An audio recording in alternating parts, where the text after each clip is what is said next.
Қайырлы таң достар, жұма мүбәрәк болсын. Бүгінгі біздің жұмамызға орай сіздермен бірге шелпек пісіреміз. Ұнды салып алдық, ингредиенттердің мөлшерлерін астына жазамын. Видеоның астына жазып қоямын. Мына ұнды алдық. Енді мына бізде жылы суымызға тұз саламыз. Қант саламыз.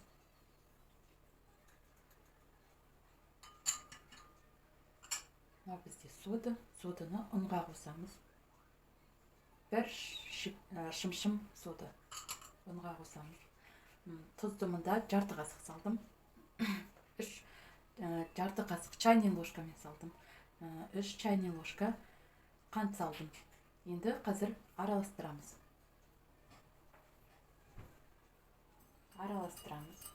Жақсылап. Жылы суда тұз бен қант еріп кету керек. Бізде еріді. Қараңыздар. Ішінде тұз бен қант қалған жоқ. Еріді. Енді илейміз. Қамырымызды илеп аламыз. Шелпек қамырын. Бұл менде 7 шелпекке арналған. Әр жұмада 7 шелпек пісіру керек, иә?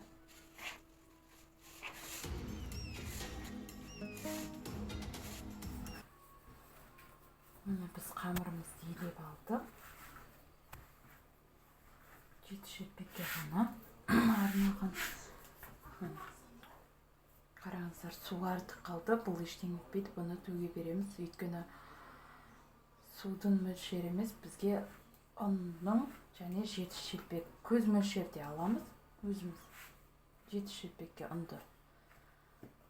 Мысалға мен көз мөлшерде ала беремін өзім 7 шелпекке. Бұлай көрсетейін сіздерге. Бұлай бір уыс салам, сосын бұлай бір уыс салам. Сонда 1,5 уыс болады. Солай салып, көз мөлшерде өзім солай илеймін 7 шелпекке әр жұма сайын. Енді мынау қамырымыз мына иіғанып тұр, қолға жабыспайды, көрдіңіздер ғой. Енді бұны 5-10 минутқа жауып қоямыз.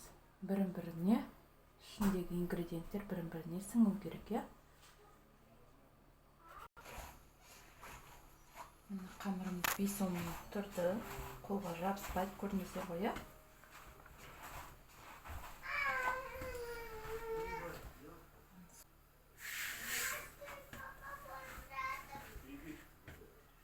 Саламызды 7 бөлікке бөліп шығамыз енді.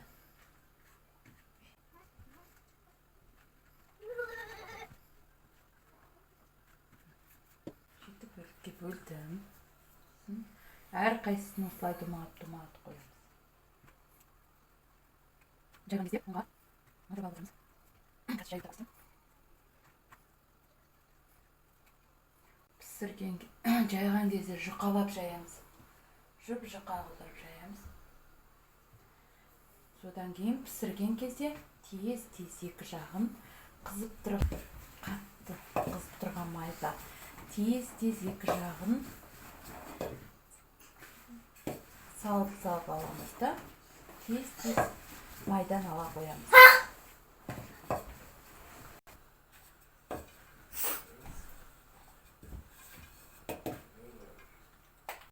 Бір миллиметрдей болады қалыңдығы. Кесіп қалмау керек бұл. Және осындай қалыпта әр қайсысын осылай жайып шығамыз.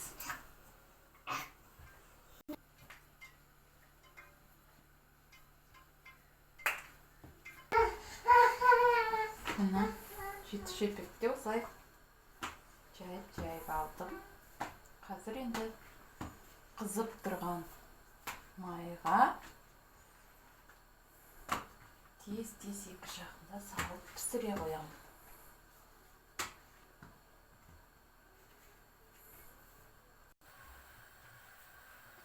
Қараңыздар, майға салған кезде қалай тез алу керек екенін көрсетейін сіздерге.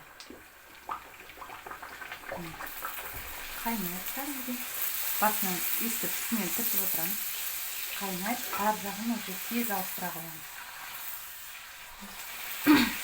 Неге тез десеңіздер, өйткені шелпегіміз біздің қатып қалмау керек. А егер тез ауыстыра қоймасаңыздар, тез ала қоймасаңыздар, шелпегіміз қатты болып қатып қалады. Әр шелпекті майдан алғаннан кейін астына газет жайып қойсаңыздар да болады. А мен осылай бумажный салфетка қоямын да, сонымен қойып қоямын. Өйткені май шелпекке сіңіп кетпес үшін қоямын мен. Осылай қойып қоямын. Қазір кішкене майды сорып алсын, содан кейін басқа ыдысқа уже шелпекті аламын. Міне, қараңыздар енді. Майды салфеткаға сорып алады осылай. Алып тастап отырамыз. Сонда шелпегіміз міне майлы емес, және жұп-жұмсақ. Сондай тәтті болып шықты. Қазір біз Құран оқып, жұмаға арнап, содан кейін барып шелпегімізді ауыстырамыз. Міне, біздің шелпегіміз дайын. Енді столымызды, шайымызды жақсылап жасап жіберіп, Құранымызды оқу ғана қалды. Құран оқып болғаннан кейін ауыстырып, ең әуелі үйдің іші ауыстырып алсын, содан кейін сіздерге шелпегімді үзіп, үзіндісін көрсетемін. Үзген кезде қалай жұмсақтығын. Біз Құран оқытып, уже бүгінгі жұмаларыңыз байрақ болсын, оқытқан дұға тілектеріңіз қабыл болсын. Міне, енді сіздерге бөліп көрсетемін. Міне қандай жұмсақ болатын. Көрдіңіздер ғой. Жұмсақ болады. Осылай. Мен берген рецептпен пісірсеңіздер, ешқандай өкінбейсіздер. Өте дәмді және өте жұмсақ болып шығады. Қатпайды. Осындай болып шығады.